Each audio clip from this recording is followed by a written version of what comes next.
Bonjour à toutes et à tous. Aujourd'hui, pour cette deuxième vidéo, j'ai décidé de continuer dans mon petit périple avec les ventirades. Donc la dernière vidéo, j'avais modélisé un radiateur, tout ce qu'il y a de plus classique, qu'on pouvait retrouver, comme j'ai dit, sur le CPU, MOSFET, etc. J'ai poussé un peu plus loin le vice. Cette fois-ci, je me suis intéressé au ventirad stock d'Intel, qui a un design qui est très particulier parce qu'il fait travailler des sortes d'hélices en pétales comme ça, mais des hélices fixes qui en plus elles-mêmes sont creusées. Donc quand on y regarde bien, le design est assez étonnant. En plus, on voit que alors c'est creusé, mais pas toujours au même endroit et tout, donc c'est vraiment intéressant. Nous, on va essayer de reproduire un peu la même pièce, alors on va prendre quelques libertés. Alors déjà, je vais pas m'embêter avec tout le pourtour en plastique, etc. Nous, on va vraiment dessiner que le bloc alu. L'intérieur en cuivre, c'est jamais qu'une extrusion, enfin qu'une cavité dans laquelle on insère du cuivre, donc ça sera pas très intéressant. Par contre, on va regarder comment façonner ça avec des hélices. C'est euh, c'est un truc qui m'intéresse et que j'aime bien dessiner, donc j'ai décidé de vous le proposer dans cette vidéo. Donc pour ça, on va se rendre dans Part Design, on va créer une pièce, on va créer un corps et on va créer une esquisse et on va se mettre sur l'axe XY. Donc la partie la plus tricky, donc ça va être point d'extrémité sur périmètre, ce qui va nous permettre de faire ce genre de petites choses, hein, des demi-arcs de cercle. On va en poser un qu'on va venir contraindre sur la verticale. Hop, voilà. Ici, on va lui coller directement un truc, enfin une barre verticale. On va venir mettre ces deux trucs en contrainte symétrique et on va lui dire tu vas te mettre sur du 1 mm. Donc déjà ça pose les bases. Ensuite, on va dire toi, toi et toi, vous êtes également symétriques. Parce que je les connais, ils vont faire n'importe quoi. Ensuite, on va dire que toi, et je spécifie lui. Je lui dis toi, 60. Alors j'ai pas les cotations exactes. Encore une fois, il ne s'agit pas de faire un truc qui soit industriellement prêt à la production. Il s'agit juste de s'amuser avec FreeCAD et de voir ce qu'on peut faire. Au niveau des angles, je vais contraindre celui-là. Ouais, on va lui caler 100 degrés et on va mettre les deux à égalité. Voilà, donc bon là ça fait absolument n'importe quoi, mais c'est habituel avec FreeCAD. 100 ça me paraît beaucoup, je vais essayer 140. Ouais. C'est pas aussi imposant. 160. Bon, allez, on va se contenter de 160. L'intérêt de toute façon c'est de vraiment former cette espèce d'hélice en fait. La partie la plus technique, ça va être ici, parce que je vais vouloir, donc cette fois-ci, passer en centre et point d'extrémité, si je dis pas de bêtises, et si j'ai dit une bêtise. Donc c'est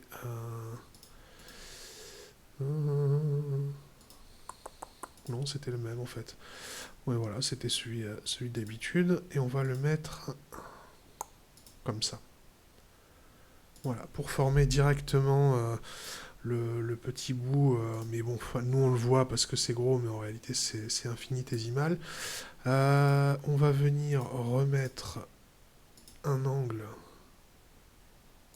Je suis pas sûr de mon coup là. Mais voilà. On va le mettre à peu près comme ça. Et ici, on va faire à peu près la même chose. Voilà. L'intérêt, c'est qu'ensuite, on va remettre un truc là. Voilà. Bon, on est plutôt pas mal en fait. Ça s'est fait assez rapidement. Moi, ce que je voudrais, c'est qu'il me chope. Parce que alors, le problème, c'est que voilà. Et ça va faire un angle bizarre. Donc ça va être la partie la plus chiante.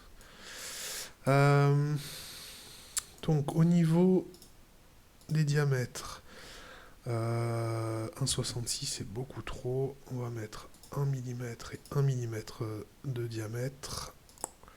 Voilà. On va dire que lui et lui, Normalement, c'était lui et lui qui étaient symétriques, mais on va les supprimer.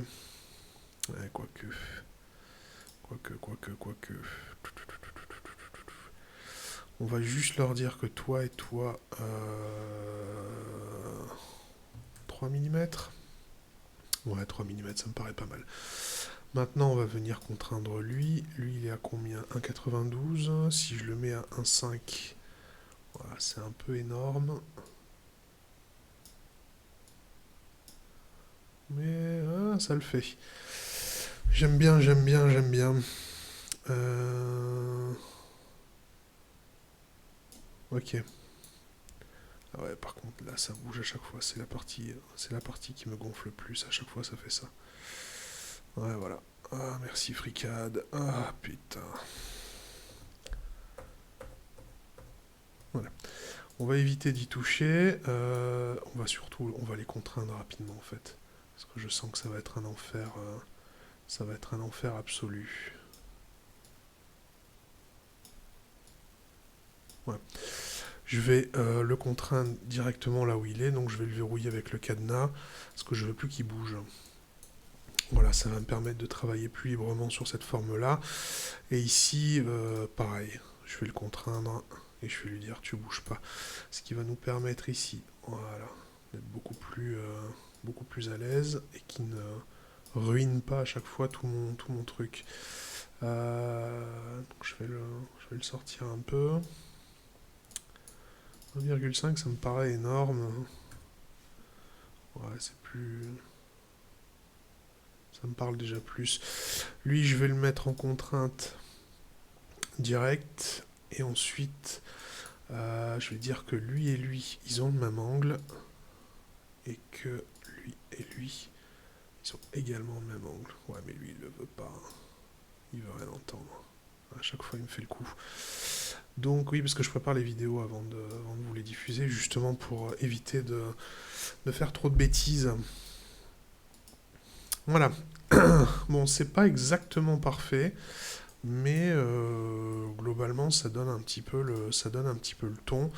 Donc ça va produire une espèce de pas de doigt un peu bizarre. Tac, tac, tac. Donc nous, on va prendre ça, on va en faire une protrusion qu'on va caler à 30 mm. Voilà, donc on est bien. Donc ça nous fait vraiment une pale. On va prendre donc le pad qu'on va venir ici faire une répétition circulaire. Et donc à ce moment-là, donc on va mettre 30. Alors là, ça va mouliner un petit peu parce que malheureusement, il y a des options de FreeCAD qui sont monothread. Donc c'est pas en rapport avec la puissance de l'ordinateur, c'est juste que voilà, FreeCAD ne peut faire les choses qu'avec un seul corps et il a totalement zappé les autres. Donc ce qui est un peu problématique des fois. Alors c'est pas mal, hein, mais je pense qu'on peut rajouter. Je vais mettre 35 pour voir. À mon avis, on peut faire mieux.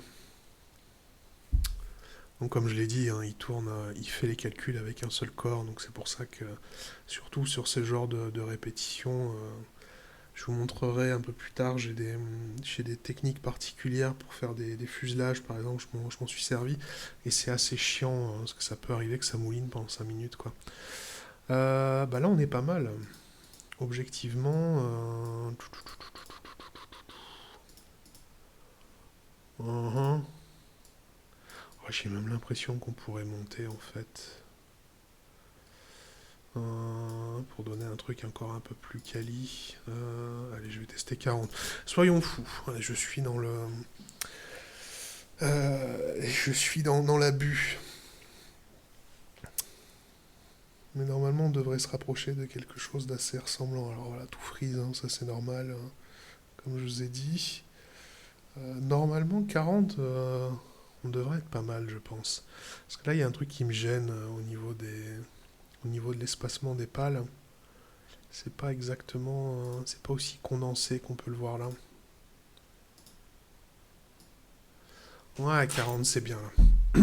Allez, on va s'en contenter. De toute façon, bon, je pense que vous avez compris le principe, ça sert à rien de s'acharner. Euh, donc là, on se retrouve donc avec le polar pattern. On va se mettre bien au-dessus, hein, hop, on va cliquer là-dessus. Et je vais lui caler une base de 30. Voilà, qui va nous servir de référence. Qui va être un peu ce qu'on voit là en fait. Techniquement, vu le truc, je pourrais même monter à 40 en fait. Hein, ça choquerait pas. Hop, on va faire une protrusion, sauf que cette fois-ci, on va la faire en inversé. Et on va se mettre à 30. Ce qui fait que normalement, voilà, ça ressort des deux côtés. Donc là on est pas mal, on commence à avoir un truc qui ressemble. Maintenant on va venir travailler cette espèce de petit méplat qu'il y a là. On le voit mal là, mais il y est aussi. Alors moi je vais pas le faire exactement comme ça, parce que je pourrais, c'est pas compliqué à faire. Euh, on va le travailler légèrement différemment. Je vais le travailler plus en douceur, parce que là c'est quand même très abrupt. Nous on va le travailler un peu plus en douceur et ça va nous permettre de voir les moules. Donc là, donc je vais mettre radiateur. Donc on va créer un nouveau corps, une nouvelle esquisse et on va se mettre sur le XY. On va travailler en filaire pour se retrouver un petit peu. Et donc là on va partir. Donc on va faire le plus large et on va essayer de se coller le plus proche possible mais tout en étant à l'extérieur. Donc là j'ai mis, par exemple si je mets 120, on voit que j'ai des bouts qui sortent là à 120 donc c'est pas bon, donc on va tester 125, un poil trop grand, 124, 123, 123 c'est pas mal. Allez, on s'arrête sur 123. Ensuite on va en créer une deuxième, toujours sur l'axe XY, et cette fois-ci ça va être du 30, ou du 40 on avait dit, hein, c'est du 40. Ouais c'est ça, c'est du 40. On va prendre le premier sketch, qu'on va faire un attachement, position, et on va aller le caler en hauteur. Et on va lui mettre un offset de 10 mm. Ce qui va nous permettre ensuite de créer une forme un peu particulière. On va prendre notre premier sketch, on va aller choper donc lissage additif. On va faire ajouter une section et on va rajouter celle-là. Et alors là, est-ce qu'il va la prendre? Parce que FreeCAD est un petit malin. Voilà, donc là il ne la prend pas. Il me fait le coup à chaque fois. Et c'est pour ça que je prépare les vidéos parce que il est quand même rempli de bugs ce logiciel et par moments c'est un peu pénible. Des fois il décide de faire un peu sa vie. Oui voilà. Donc en fait j'ai fait une espèce d'assiette, de coupelle mais pleine. Et donc on va recréer un autre corps en XY. Et cette fois-ci, on va en faire un cylindre. Je pense que vous avez compris où je veux en venir. Et donc, on avait dit 123, 123. Ok. On va venir faire une protrusion et une protrusion de 10. Donc là, vous ne l'avez pas vu, mais voilà, on a notre protrusion. Si je passe, on voyait que le premier corps est à l'intérieur. Si je passe en filaire, on voit qu'en fait les deux sont imbriqués. Et c'est précisément ce qu'on veut, pardon. Donc si je le cache, vous voyez, il est là. Et puis là, pareil. Hein. Donc, on va aller dans Part, parce que là on était en Part Design. Je vais prendre donc mon bloc, je vais faire CTRL et je vais appuyer sur mon corps intérieur et je vais faire une soustraction. Et ça va nous faire donc un cylindre sur lequel on a enlevé l'assiette pleine, ce qui fait presque une assiette creuse du coup, mais avec un trou au milieu. Et l'intérêt, c'est que maintenant, ça va nous servir de moule. Donc je vais prendre mon radiateur, CTRL, -cut, et je vais lui faire une soustraction. Parce qu'en gros, ça veut dire à FreeCAD, je veux que sur mon radiateur, tu m'enlèves cette pièce et tu me fais une soustraction. Et donc normalement, il va patiner un petit peu, ce qui est logique. Et voilà, il va nous faire notre petite pièce qu'on voulait. Alors comme je l'ai dit, je l'ai pas travaillé. On aurait pu faire un moule un peu plus complexe pour simuler ça, mais l'idée c'était de s'en rapprocher et puis de voir des techniques d'hélice, de moule, etc. Donc ça suffira pour cette vidéo. Dans d'autres vidéos, on fera d'autres choses, bien évidemment, mais là, j'espère que au moins ça vous aura permis d'appréhender un petit peu ça, voir qu'avec FreeCAD, on peut faire des choses relativement complexes, pas trop complexes, parce que bon, ça reste un logiciel en alpha qui a plein de défauts, hein, je suis le premier à le dire, mais qui permet quand même de dessiner deux, trois petites choses.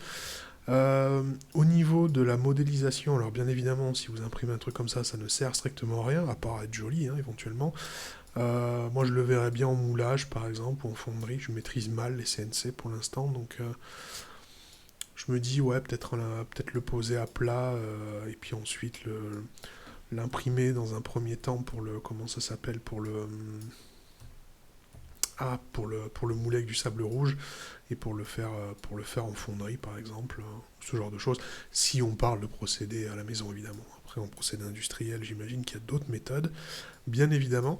Je suis assez curieux de savoir comment ils arrivent à... Pourquoi il n'y a pas les mêmes choses en fait. Quoique on pourrait peut-être le voir parce que c'est les renforts, et non même pas en fait. Enfin, c'est étonnant le fait que les remplissages soient pas égaux, parce que moi tout a été bien rempli comme il faut. Donc je sais pas, faudra poser la question un jour, si je rencontre un ingénieur d'Intel, je lui poserai la question. En attendant, merci de m'avoir suivi, j'espère que ça vous a plu, puis je vous dirai à la prochaine. Ciao ciao.